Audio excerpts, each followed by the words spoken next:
नमस्कार, मैं हूं रवि तिवारी। आप देखना शुरू कर चुके हैं लोकल टीवी छत्तीसगढ़।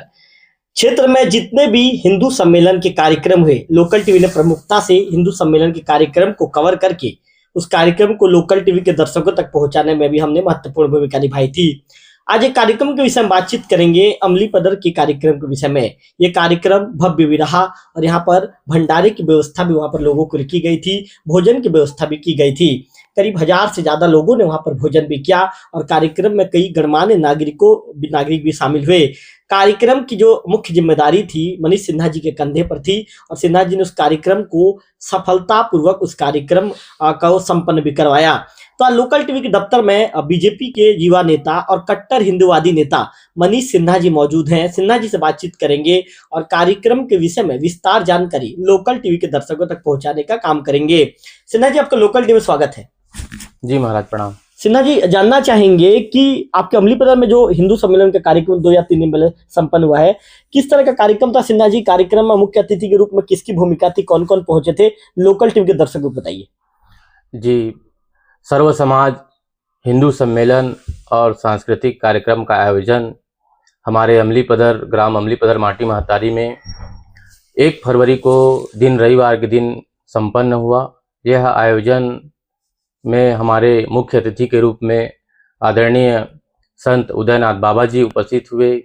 विशिष्ट अतिथि के रूप में हमारी दीदी लक्ष्मी ताम्रकार जी उपस्थित थी और मुख्य प्रवक्ता के रूप में मेरे गुरुदेव, जो पूर्व में मुझे शिक्षा भी दिए हैं, आदरणीय श्री अभिमन्यु ध्रुव जी उपस्थित थे। इस कार्यक्रम का हमारा उद्देश्य यह था, लोगों में एक चेतना का विकास हो, लोगों में एक संस्कार का विकास हो, लोगों में एक सद्भावना का विकास हो। संस्कार और परंपरा को लेकर हम चले, सर्व समाज के लोग हम एक दूसरे के साथ भाईचारा के साथ रहें, हिंदू संस्कृति को लेकर आध्यात्मिक रूप से आगे बढ़े भाईचारा के साथ। सिन्हा जी, हम आपसे ये भी जानना चाहेंगे, चूंकि अमलीपदर के कार्यक्रम की चर्चा हो रही है, तो कितने जो गांव के लोग हैं जो उस कार्यक्रम में शामिल होने के लिए पहुंचे थे? चूंकि एक भव्य कार्यक्रम संपन्न हुआ, तो कहां से लोग उस कार्यक्रम में शामिल होने पहुंचे थे, इसका भी विस्तार जानना चाहेंगे आपसे। कार्यक्रम क्योंकि सर्व समाज का कार्यक्रम था, ये किसी पार्टी या राजनीतिक कार्यक्रम नहीं था, तो इस कार्यक्रम में सभी समाज के सभी वरिष्ठ बंधु, सभी समाज के मुखिया, आसपास 15 से 20 गांव के मुखिया और सभी समाज के जो वरिष्ठ थे वो सभी उपस्थित थे। साथ ही साथ सांस्कृतिक कार्यक्रम भी रखा गया था, इसलिए हमारे अमलीपदर के BHN स्कूल के बच्चे, साथ ही साथ बालक उच्चतर विद्यालय के बच्चे, कन्या विद्यालय के बच्चे एवं हमारे सरस्वती शिशु मंदिर के बच्चे ने इस कार्यक्रम में, सांस्कृतिक कार्यक्रम में भाग लिया और उत्साह से कार्यक्रम का आयोजन हुआ। लगभग 800 से 1000 के पब्लिक की भीड़ थी और माताओं की बहुत ज़्यादा संख्या थी। मातृशक्ति वहाँ पे बहुत ज़्यादा संख्या में उपस्थित थे, पुरुष वर्ग भी उपस्थित थे, नन्हे मुन्ने बच्चे खेलते कूदते वहाँ मतलब हर्षोल्लास के साथ उपस्थित थे और सभी ने भंडारा भोज प्रसादी का भी लाभ उठाया और बड़े ही शांति माहौल में, खुशनुमा माहौल में यह हमारा कार्यक्रम, जो हमारा उद्देश्य था, लोगों तक पहुँचा। और इस कार्यक्रम के बाद मैं सभी को आभार व्यक्त करना चाहता हूँ, सभी समाज के वरिष्ठों का आभार व्यक्त करना चाहता हूँ, जिन्होंने इस कार्यक्रम को आगे बढ़ाने में, इस कार्यक्रम को संपन्न करने के लिए अपना समय दिया। ऐसे कई गुर्जी भाटा से रसोइया लोग भी आए थे, जिन्होंने निःशुल्क श्रम दान करके वहाँ खाना बनाने, भोजन प्रसादी करने का हमको सुविधा दिया। कार्यक्रम में हमारे सरस्वती शिशु मंदिर अमलीपदर के प्राचार्य, प्रधानाचार्य एवं सभी आचार्य दीदियों का सहयोग प्राप्त हुआ। उन्होंने इस कार्यक्रम को सफल बनाने में घर घर पहुंचकर लोगों को जागृत किया एवं इस कार्यक्रम में माननीय श्री हलमंत सिंह ध्रुवा जी के द्वारा पूरी टेंट की व्यवस्था की गई थी और भोजन प्रसादी बनाने के लिए लकड़ियों की व्यवस्था भी हलमंत सिंह ध्रुवा के माध्यम से किया गया था। सभी कुछ वाहन जिनके पास है, ऐसे वाहन भाई और लोगों ने भी कुछ लोगों को लाने ले जाने में भी बहुत हेल्प की, जैसे कि हमारे यशवंत पटेल भाई है नयापारा से, मुर्गेल माल से भाई है हमारे ओम प्रकाश जगत जी हैं। उसी प्रकार से बहुत सारे लोगों ने दान भी दिया, हमको दान राशि दी। कोई ने चावल का पैकेट दिया, किसी ने दाल का पैकेट दिया, किसी ने तेल का टीन का तेल भी हमको दिया। राशन के उपलब्ध करवाए, जिससे सबके सहयोग से हमारा कार्यक्रम सफल रहा। इस चीज के लिए मैं पूरे अमलीपदर ग्राम वासियों को, पूरे क्षेत्र वासियों को अपने दिल से हृदय तक मैं उनको आभार व्यक्त करता हूँ। महोदय जी, चूंकि आपने बताया कि इस कार्यक्रम में लोग बढ़ चढ़ कर शामिल हुए, किसी ने 3 टीपा का सहयोग किया, किसी ने भोजन के अन्य सामग्रियों की व्यवस्था की, यहाँ तक कि किसी ने सम्मेलन तक लोग आ सके करके वाहन की व्यवस्था करवाया। जिस तरह से लोग बढ़ चढ़ कर शामिल हुए सिन्हा जी, और लोगों ने अपनी जिम्मेदारी बखूबी निभाई, उस चीजों को लेकर क्या कहना चाहेंगे? लोग जिस तरह से आगे आए उसे आप किस रूप में देखते हैं? आपके क्या विचार हैं? देखिए, हमारा उद्देश्य जो है, हम लोगों तक जो ले जाना चाहते हैं, उसमें हमारा उद्देश्य ये है, सबसे पहले सामाजिक समरसता स्थापित करना। हम चाहते हैं लोगों को तक सामाजिक समरसता का संदेश दे सके, भाईचारा का संदेश दे सके, मिलजुल के चले।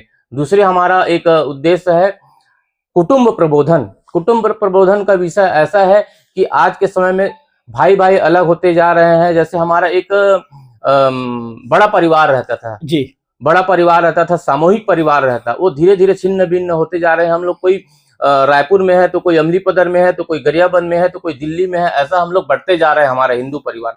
तो कुटुंब प्रबोधन का मतलब ये है, विषय ये है कि आप परिवार लोग एक साथ बैठे, एक साथ महीने में बैठे, एक दूसरे को जाने, दादा दादी, नाना नानी, पूरे चाचा चाची, मौसा फूफा, ऐसा मतलब संकुलित संयोजित परिवार हो, जिससे बच्चे लोग को सुदृढ़ता, संस्कार, परंपरा और आने वाली जो पीढ़ी है उनको चेतना का विकास हो सके। और हमारा उद्देश्य है पर्यावरण का। पर्यावरण को हमको बचाना हमारा उद्देश्य है। पर्यावरण बहुत ज्यादा प्रदूषित हो रहा है। आज का शादी ब्याह और छट्टी में और मुख्य आयोजनों में, सार्वजनिक आयोजनों में डिस्पोजल गिलास का यूज होता है, पत्तल का यूज होता है और विभिन्न प्रकार की प्लास्टिक की थैली का यूज होता है। हम ये चाहते हैं, अपने इस कार्यक्रम के माध्यम से लोगों को बताना चाहते हैं कि डिस्पोजल में कागज का डिस्पोजल उपयोग करें। भले वो 1-2 रुपया महंगा होगा, लेकिन कागज का डिस्पोजल उपयोग किया जाए। पानी पाउच का उपयोग कम करें, पानी बॉटल का उपयोग कम करें, स्टील का गिलास उपयोग करें जो बार बार काम आ सके। सभी संस्थाओं में स्टील का गिलास प्रॉपर रखना चाहिए। पत्तल है, कागज का पत्तल यूज करें, जिससे प्रदूषण, वातावरण का प्रदूषण, जो हमारी भूमि है, मिट्टी है, उनमें प्रदूषण कम फैले और मिट्टी की जो उर्वरकता है वो बनी रहे, खेतों में किसानों को दिक्कतें ना हो। उसके बाद हमारी एक उद्देश्य है नागरिक कर्तव्य। हम देखते हैं लोगों में आजकल ऐसा देखने के नहीं मिलता। आजकल लोग समझदार है, फिर भी मैं इस विषय को बताना चाहता हूँ। नागरिक कर्तव्य के तहत हम किसी प्रकार के जो शासन के जो बल्ब लगा है या फिर शासन का जो कहीं कार्यक्रम में जाते हैं, कुछ चीजें हम उनको तोड़ फोड़ करते हैं, तो सार्वजनिक चीजों को अपना समझे और उसका संरक्षण करे, जिससे हमारा देश उस विकास की गति को छू सके, जो हमारा संकल्प है। एक उद्देश्य हमारा ये भी है स्व का बोध। स्व का बोध माने ऐसा है कि आप अपने स्वयं से ही ऐसा कोशिश करें कि हम लोकल चीजों को खरीद सके। विदेशी सामान को हम कम खरीदे, अपने ही देश में बना हुआ, अपने छत्तीसगढ़ में बना हुआ, अपने देवभोग, अमलीपदर, गरियाबंद ऐसा कोई चीज है, वस्तु है, जिसको खरीद के अपन घर में रख सकते हैं, जिसको लोगों को रोजगार भी मिल सके, लोगों को आर्थिक स्थिति भी सुधरे और देश की स्थिति भी सुधरे। ये हमारा उद्देश्य है।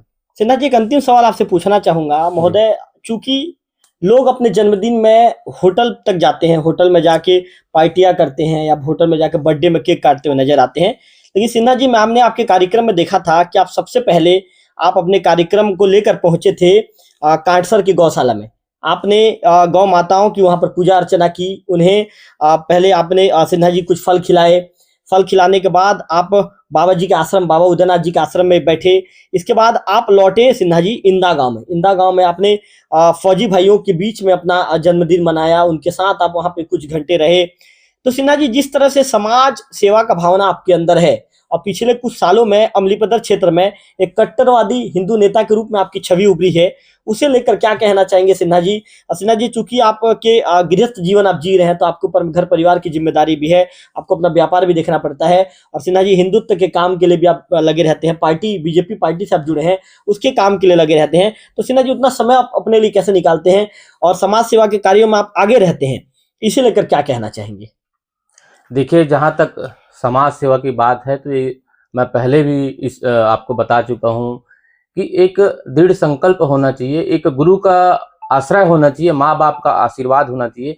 कोई भी काम किसी के लिए छोटा या बड़ा नहीं होता। खासकर समाज अगर सेवा करना है तो माँ बाप का आशीर्वाद जरूरी है, ग्राम श्री माटी महतारी का आशीर्वाद जरूरी है, गुरुदेव का आशीर्वाद जरूरी है। मैं अपने गुरुदेव के आशीर्वाद से, मैं चूंकि महाकाल बाबा का भक्त हूँ, मेरे महाकाल बाबा को मानते हुए उनके कर्म पथ के, उनके दिशा निर्देश के अनुसार से एक मन में ऐसी भावना आती है मुझे कि मैं समाज के बीच जाऊं। जैसे आपने बोला गौ सेवा, गौ माता को देखते ही मन में एकदम मतलब उनके प्रति ऐसा लगता है कि करुणा, ऐसे तो करुणा हमको उनसे मिलता है गौ माता से, लेकिन आज के समय में जैसे हम लोग कोठा में अपने घर से कोठा को गायब करते जा रहे हैं। पहले हर घर में कोठा होता था, अब हम लोग क्या कर रहे हैं, कोठा हमारे घर में है ही नहीं। तो कम से कम मैं अपने से जितना हो सके कोशिश करता हूँ। मेरे यहाँ क्लिनिक में, मेडिकल में भी प्रत्येक दिन कम से कम 4-5 गाय आती है, स्वतः आती है, क्योंकि मैं उनको प्यार करता हूं, उनसे लगाव रखता हूं।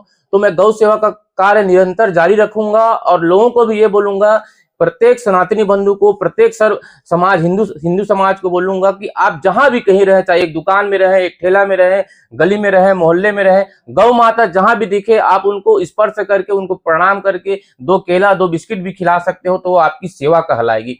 आप हमको जागने की ओर सोचना है, कुछ अच्छे करने की ओर सोचना है। आप गुजर रहे हैं, हम गुजरते हैं, कई बार देखते हैं यहाँ पे बंदर लोग भी रहते हैं, हमारे नवागढ़ के पास बंदर लोग भी रहते हैं। आप बंदर को हम हनुमान का रूप मानते हैं, उनको आप कुछ खिला सकते हैं, चींटी को कुछ खिला सकते हैं। ऐसा एक भाव रहना चाहिए जिससे कि सकारात्मकता आपके अंदर खुद आ जाए और आपका जीवन भी सुचारू रूप से चलेगा। आप किसी के लिए कुछ करोगे तो ऊपर वाला उससे डबल टिबल ही देता है आपको।